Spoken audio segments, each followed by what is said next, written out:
Hey, Brandon Simmons here, and I want to talk about something that I feel is very, very important, whether you're in the real estate business or in sales in general.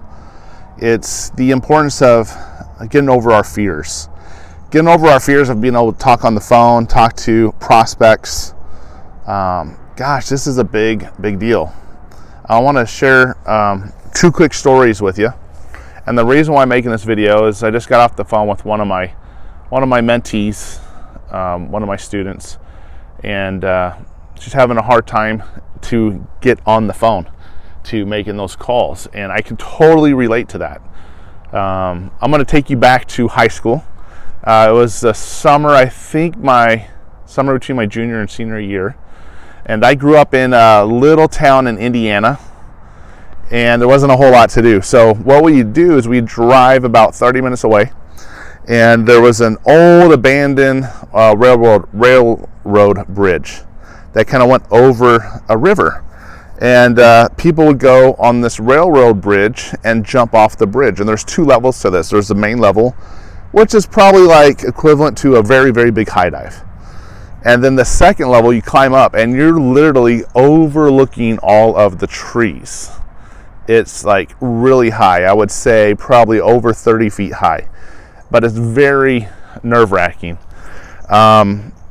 So going on this bridge, a lot of us would take the leap and jump off from the main level.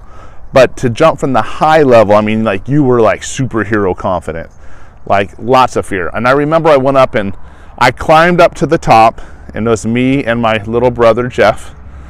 And I remember getting up to the top, standing up, and looking. We were taller than all the trees in the forest next to us.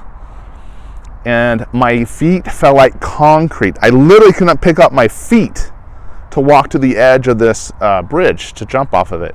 I just had to like scoot and drag my feet to the edge. And I remember just scooting my feet and just getting my toe just right at the edge. And then me and my brother were arguing who was going to jump first. And then I'm like, okay, I'm going to jump first. He's like, no, I'm going to jump first. I'm like, no, I'm going to jump first, because we were trying to prove who's the most confident one, right? And so I start counting down in my head, 1, 2, and all of a sudden I see my brother jump. I'm like, oh my gosh, he jumped. And I just wait, and it's like seconds before he hits the water. Then he hits the water, and he comes up, and he's smiling, and he's happy, and no problems. He went in the water correctly, and swam away, and now it's my turn. And I remember just getting to the edge, and my heart just racing, and my stomach is just turning. And finally I jump off, and I land, and I get in the water, and I get out, and I'm like, wow, it's exhilarating, right? Big thrill. I couldn't believe it. And then the more we did that summer, the less scary it was. We had such more confidence. We had overcome that fear. But at first, it is so freaking scary, right? So freaking scary.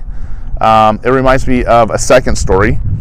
And this is a story that is kind of weird, because I had a lot of experience in sales. I had a lot of experience in talking to people. But there was a time where I worked for Wells Fargo Home Mortgage as an underwriter. So I got used to not talking to people. I just worked, and I had headphones in my ears, and I would just do my analysis and write out my reports, and basically was kind of like alone. My social skills went down. My wife can attest this. My social skills, my sales skills went way down. And then I got laid off. And I remember making it through like 14, 15 rounds of layoffs. And I had to go back out into the business world. And there was no underwriting positions available. So I actually had to go back to sales. And luckily I did have, a little severance there and stuff. But I remember I took a job with a friend of mine, and I was doing business to business marketing and sales. And this was scary, going into businesses. I've never met the person, cold calling literally in person, or making phone calls on the phone to try to get an appointment, going to networking meetings and putting myself out there and handing out business cards and talking about what I do. It became a very, very foreign thing for me But what was interesting was because I went and did these steps and started to push myself to get out there again, to talk to people face to face, to shake hands, to make phone calls, to go to networking meetings, that fear and anxiety that I have talking to people that I built up because I was basically not having to talk to people for so long, I overcame that, and my people skills increased, and I got better and better. And when it comes to talking to people in any sales business, any organization where you're having to make a sale, when you're talking to a person face to face or on the phone, a lot of this, we have to get over this anxiety. And there's really, I hate to say it, but there's really only one way to do that, and that's to make ourselves do it, to force ourselves to get uncomfortable.